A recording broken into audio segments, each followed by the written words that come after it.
ఇంక ఇక్కడ మన ఎంపీ గారు నీతి సూత్రాలు చెప్తాండు నిన్న కూర్చొని.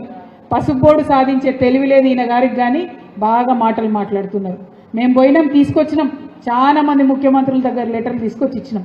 మీకు ఒక్క మాట చెప్పాలన్న, పసుపు రైతులు వచ్చిపోయారు కాబట్టి. పసుపు బోర్డు లాగానే అనేక బోర్డుల కోసం పోరాటం జరిగింది. అది పొగాకు బోర్డు, టీ బోర్డు, అవన్నేమో పార్లమెంట్లో పెట్టి చట్టం చేసిండ్రు. ఓన్లీ పసుపు బోర్డు అంటే ఎంత తేలిక అంటే, ఎంత అలుసు అంటే, ఎంత చులకన అంటే, కేవలం గజెట్ ఇచ్చి పెట్టేసారు అంతే. పార్లమెంట్లో పెట్టలేదు, పాస్ చేయలేదు. అందుకే మొన్న బడ్జెట్లో పసుపు బోర్డుకు ₹1 కూడా ఇవ్వలేదు, ఇచ్చే అవకాశమే ఉండదు. ఎందుకంటే చట్టబద్ధత లేదు పసుపు బోర్డుకి. నేను అరవింద్ గారికి చెప్తా ఉన్నా, నువ్వు ప్రెస్ మీట్లో కూర్చొని పిచ్చి మాటలు మాట్లాడు కాదు. నిజంగా నువ్వు ఇందూరు బిడ్డవైతే, నిజంగా నీకు దమ్ము ధైర్యం ఉంటే చట్టబద్ధత తీసుకురా పసుపు బోర్డుకి. పసుపు ధర తగ్గినప్పుడు రైతులను ఆదుకో, పసుపు కొత్త ప్రయత్నాలు చేయి, ఇంకా ఇంప్రూవ్ చేయి. తక్షణమే నువ్వు బాండ్ పేపర్ రాసిచ్చినా కూడా మరి ఇన్నేళ్ళైంది ఇయ్యలేదు, ప్రజలైనా నిన్ను క్షమించిండ్రు.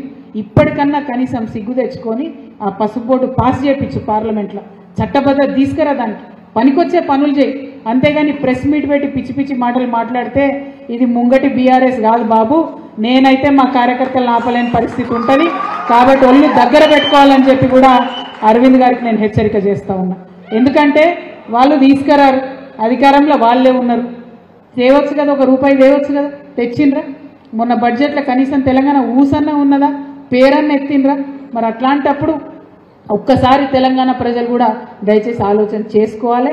ఈ బీజేపీ మనకు అవసరమా, ఈ కాంగ్రెస్ మనకు అవసరమా, లేకపోతే కష్టమైన నష్టమైన మనతోనే ఉండే ఈ గులాబీ కండువ మనకు అవసరమా?